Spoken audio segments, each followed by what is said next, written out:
Alrighty, then we'll let everyone catch the recording later. So yeah, hi everyone. We're joined here on your herd week 24 by our new mods. So yeah, I just want to pass around and let them say hi. Yeah, well, let me say hi too. Happy Friday to everybody. Thanks for joining, Wally. Hey everyone, happy Friday.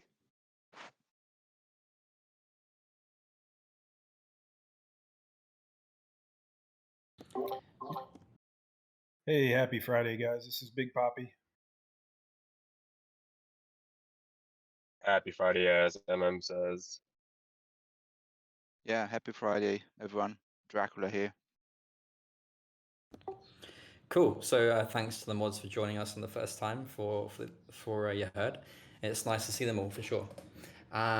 So yeah, I think this week we just wanted to give like a general project update, how everything's been going over the last few days, and then open up to the usual Q&A through the Herd channel. So yeah, I'll kick off. As we talked about on Sunday, we had a few items left to check off just before we launched V3. One of those was Heichi. So we got the Heichi audit come in. It just had a couple of findings on it. It was really light. There was just one minor issue which wasn't found in C4, but that's been fixed already. So we're of course glad that we didn't rely solely on them and that we went with C4 instead.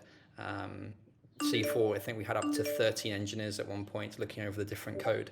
And as they've been using a paper model, a paper finding model versus paper certificate of traditional audit firms, we found much better value in the C4 audit. So yeah, it's really good. So the Heichi audit will get turned around pretty quickly, and it's nice to have that kind of official certification.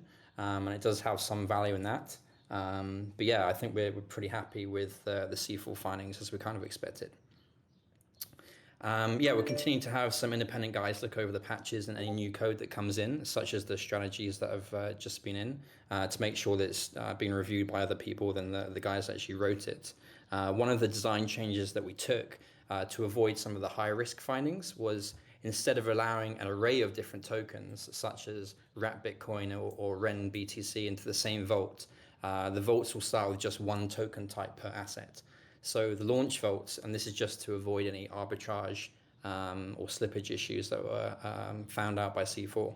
So the launch vaults are going to be 3 curve for USD, wrapped BTC, wrapped ETH, and Link. So they're all ERC20 compatible tokens, which is mandatory in our vault architecture. So one issue that we have there with that, just as some insight, is that the strategies we want to utilize for ETH in Convex, they take ETH rather than wrapped ETH. So we're hoping to update that ETH strategy just in time for launch, so it can wrap and unwrap the deposits as needed. So the emissions yip concluded this week as well. It had pretty much full support except for one guy. Yeah, I'm not sure who that was, but that's cool. So that's a rate of 200,000 a month to the staking and 50,000 a month to the vaults initially. That's been kind of signed off by the community with a lower 10% performance fee as well, which is going to be more competitive going forward. We're also thinking about increasing the withdrawal fee slightly. It's just 0.1% now, maybe just tick that up a couple of notches, but of course we'll go to the community before making that change.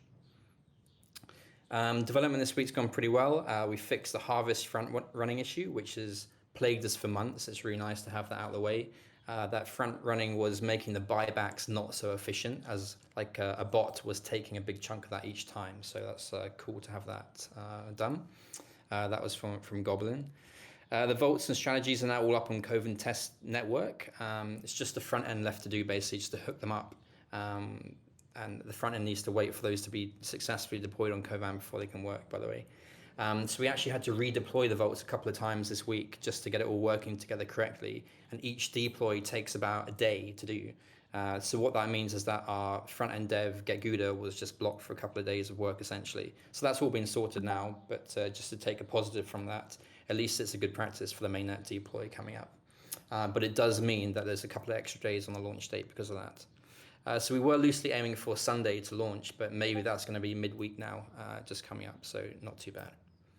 The first week after launch, of course, it's always normal to have a few UI issues or wallet bugs because there's like 20, 30 different types of wallets or different platforms, and how they interact is very hard to test every single device. So yeah, it's usual to have some minor little things which will get patched up as normal. And we're already on the tech support and on the live chat as well to answer people's questions.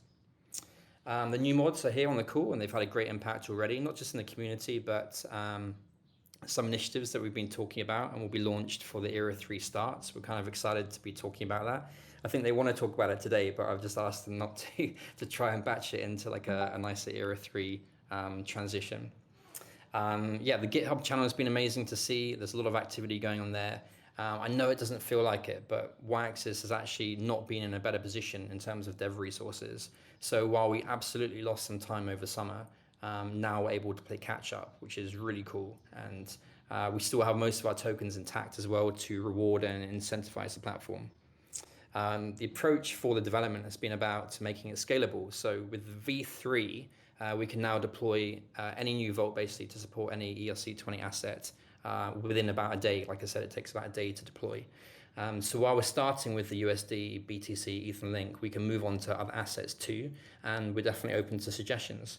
So on top of that, we have an abstract convex strategy, and that similarly is a scalable solution that allows us to basically jump into any convex pool just by changing a few parameters here and there. So whereas before we were waiting a very long time, like our original convex strategy took the guy 7 weeks to build, and now it will just take us like 10 minutes just to change the parameters and then deploy it again. So that's really, really good for the future. We've also started planning out a brand new feature in the app that kind of complements our yield aggregator. And we're also refreshing the whole look of the website, both the landing page and the actual app itself. So that's just in the design phases at the moment, but it's something that we're working to internally. Like we mentioned, the Era 3 launch date it was originally meant to be on the 17th of October. But just to separate out the two occasions between V3 and Era 3, we're just moving back the Era 3 launch date just until after the Vaults has launched, just so we can kind of firstly focus on that ourselves, but also to make sure the message is right, rather than losing some key kind of releases or any information, if there's just too much going out at the same time. So yeah, that's my general update, I guess, on what's been going on right now. So happy to go into some Q&A. I think Pappy actually typed up some for me earlier to go through. So I'll do that, and then maybe we can move into the live Q&A from the channel if one of the mods can help me out with some questions that pop up. So whilst you guys can type up any questions in the chat, I'll start going through the ones which were asked in advance. Actually, what I'll do is I'll let the mod say anything in case there's something they want to say to any of that.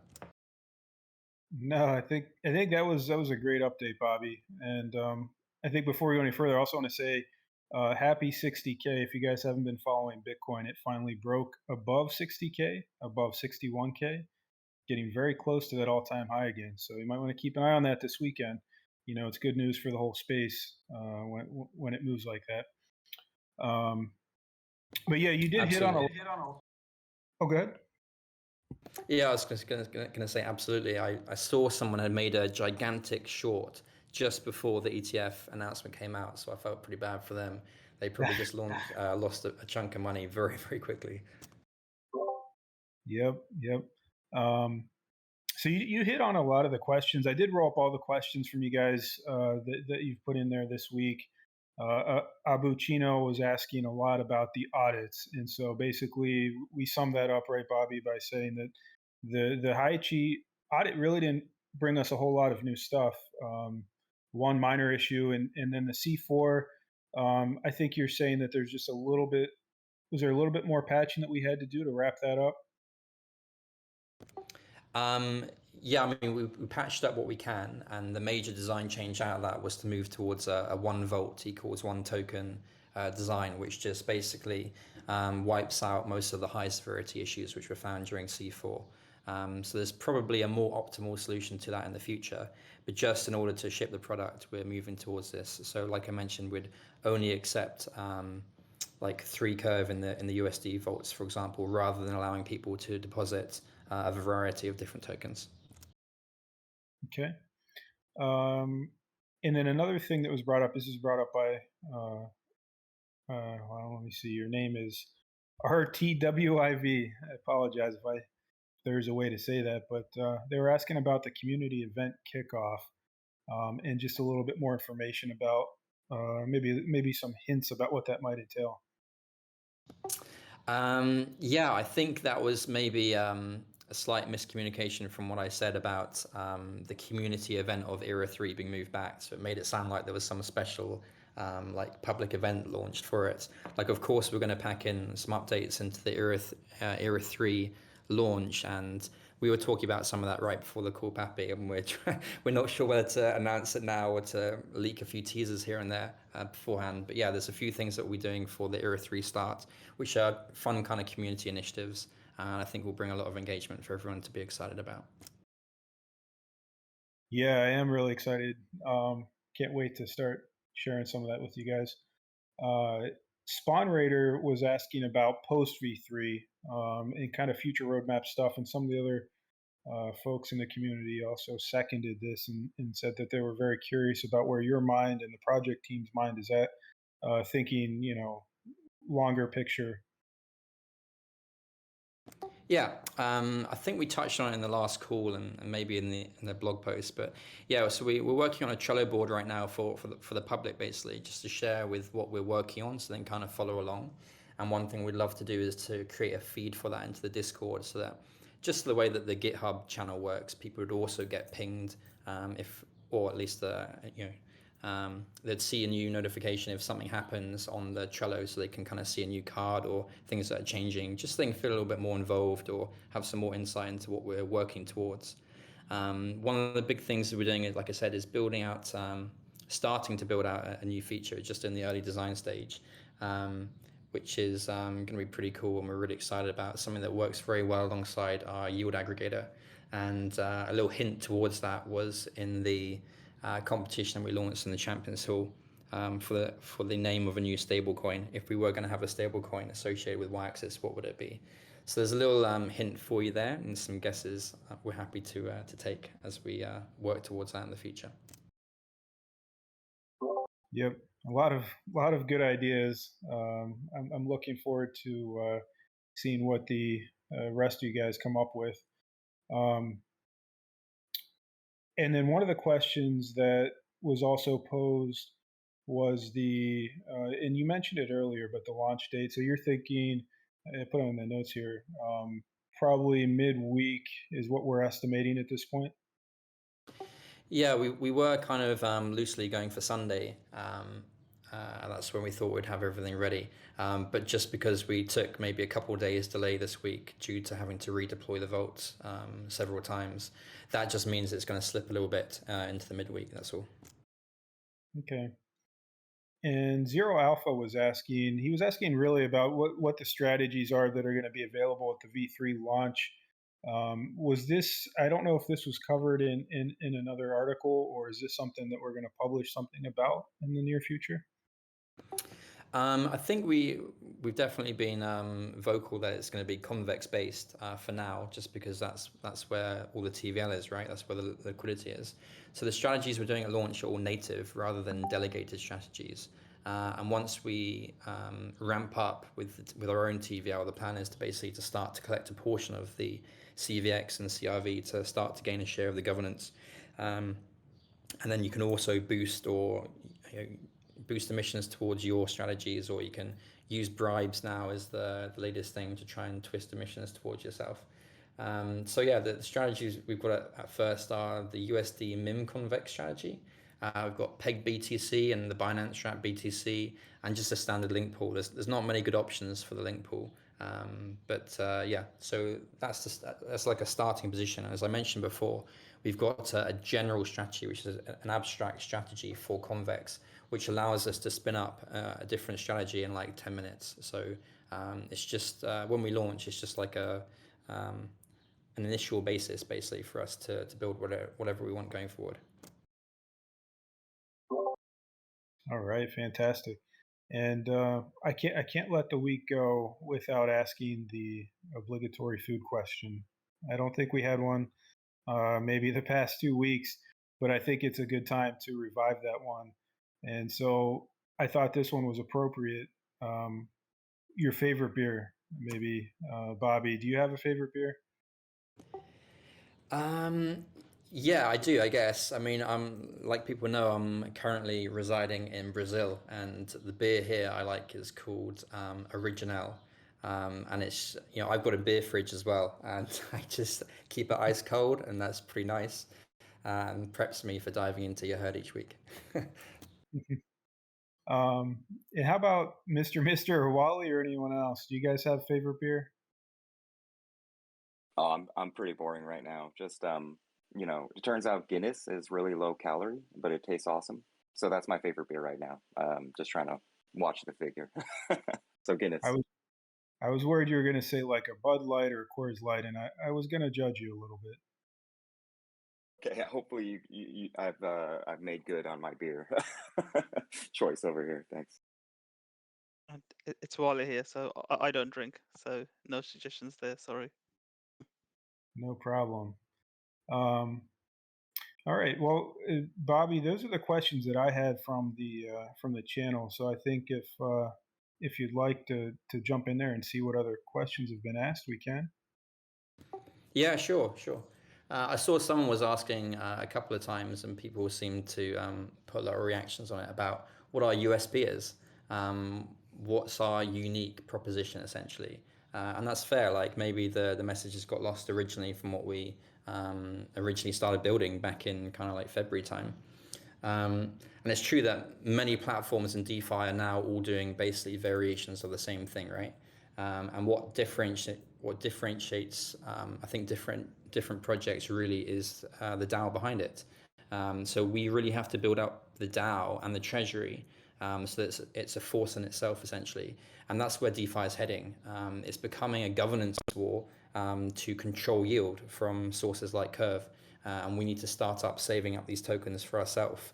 Otherwise, I think that the way it's going is that you'll end up with very big platforms such as Badger, for example, who are doing a good job of collecting convex. They have a helper vaults, and they're going to help soak up as much emissions towards their own vaults as possible. And if every platform does that, it's going to become like a bit of a battle in the future. So that's something that we also need to do.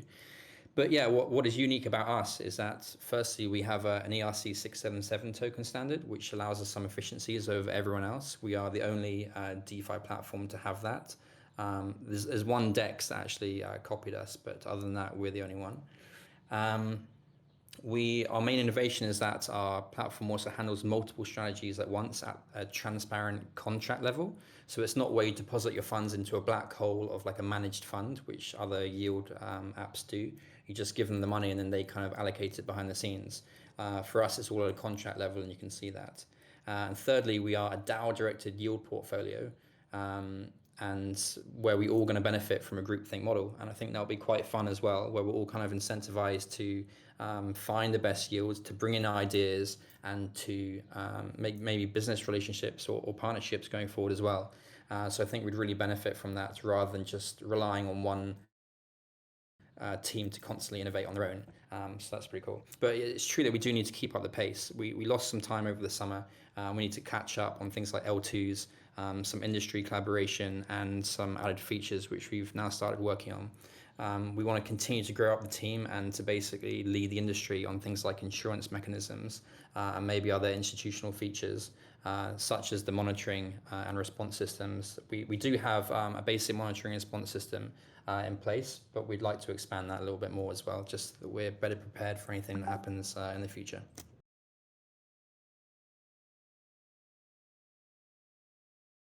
Yep. And Bobby, one of the things that Abu brought up, and I apologize, Abu, I did see your question earlier. It looks like I jumped over it on my list. But he's asking about the marketing plan post-launch. I know we talked about this a little bit before, but I know I wouldn't mind a little bit of a refresher on kind of our approach and strategy to how we're going to do the marketing for V3.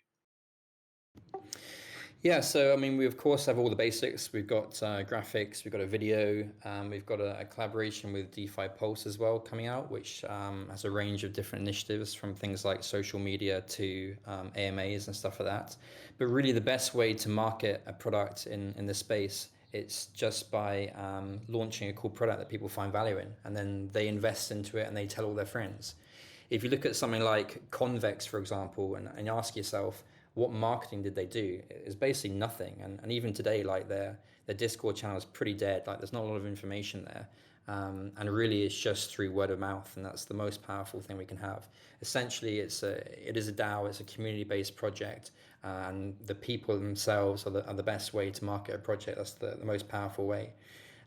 Paid influencers are not really cool anymore. Like it used to be a thing to pay people to make YouTube videos or make tweets and stuff.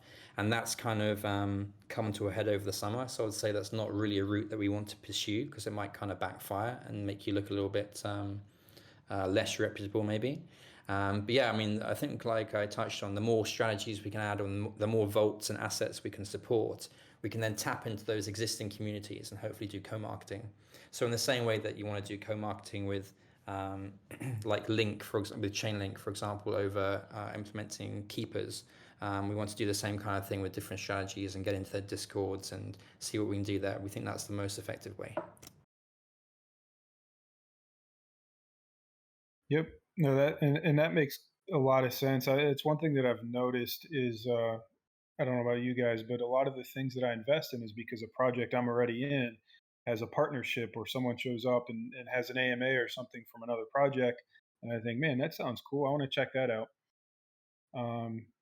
Looks like Missum and TPC are still typing some questions, so let's give them a second here. Sure.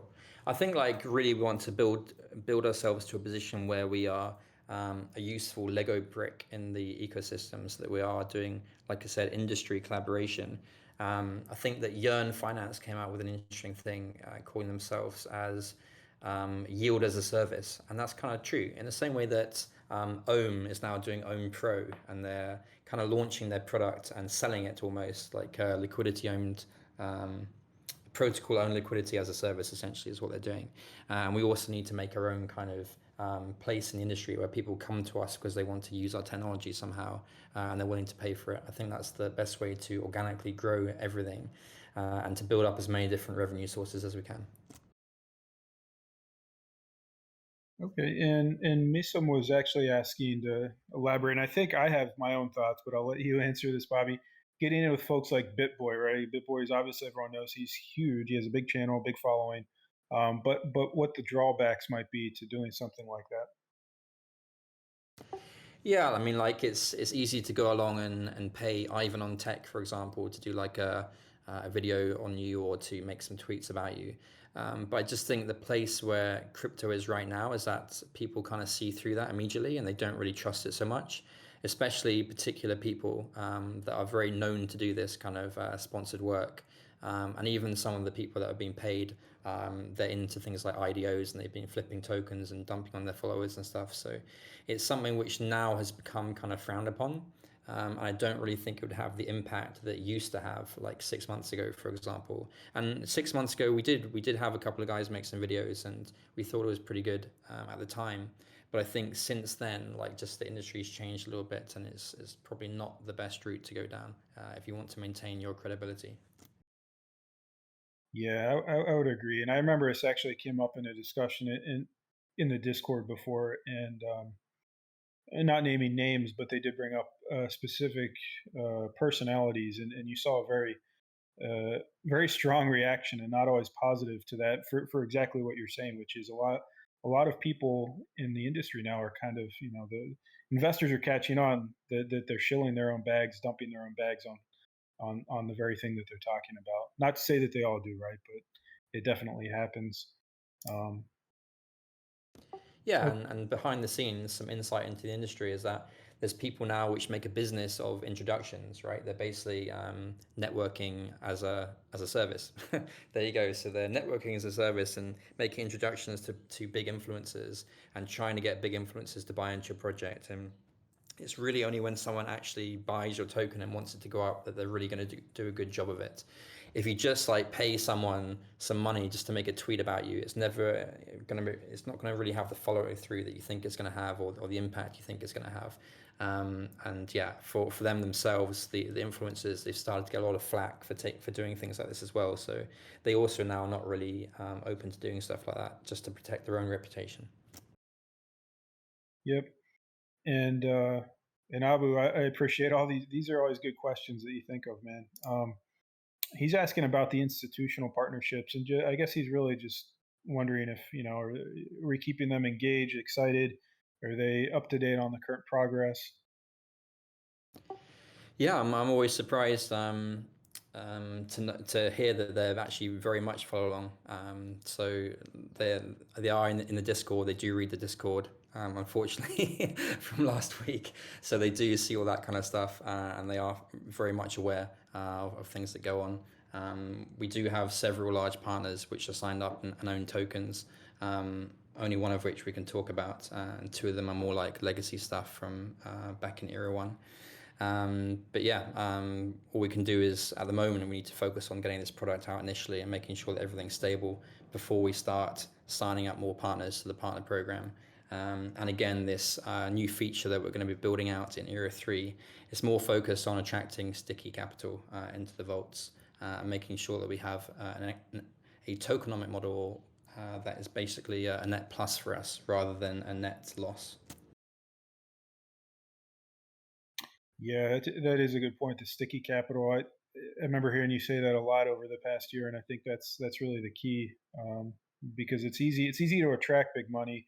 It's a lot harder to keep that big money in. And then Abu, you followed that up by asking about neobanks, which I'm not going to lie, I'm not familiar with that term, but competition among them. Are they considered as possible partners? I'm not sure if you have an answer to that one, Bobby. Yeah, I'd have to look into it. I don't know right now off the top of my head, but yeah, we're open to different things in the future.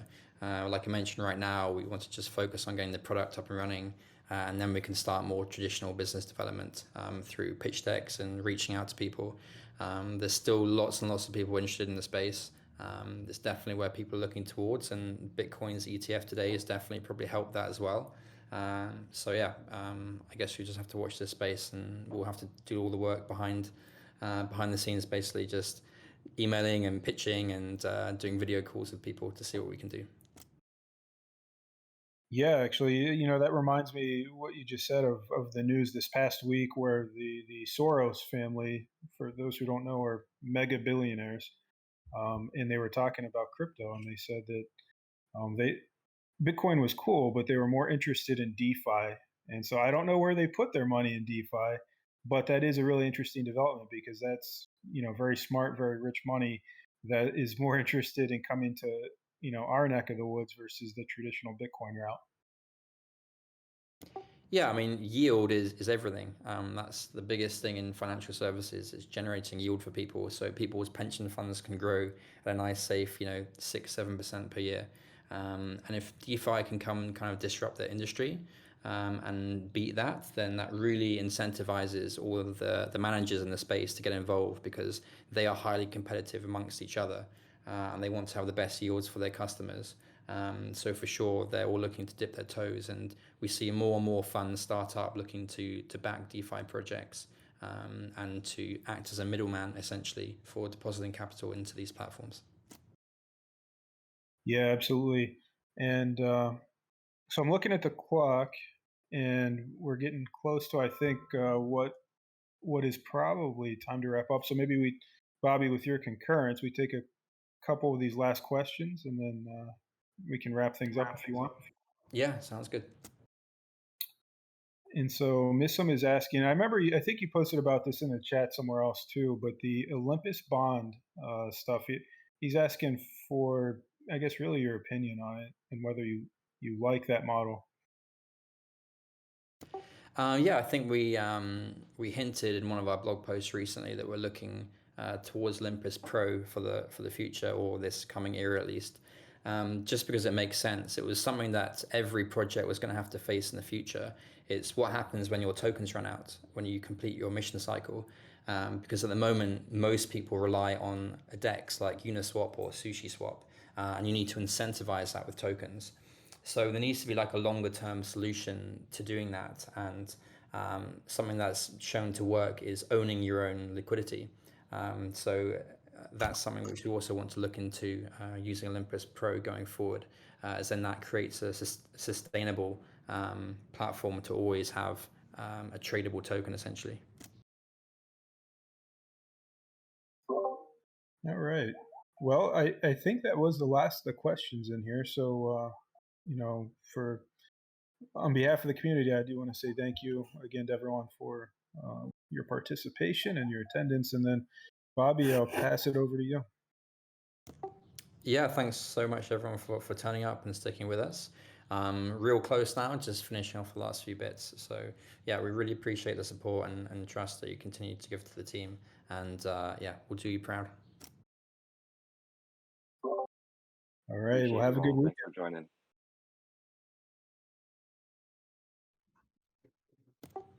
All right. Yeah, I guess we'll leave it there. Thanks very much, guys. Catch you in the Discord.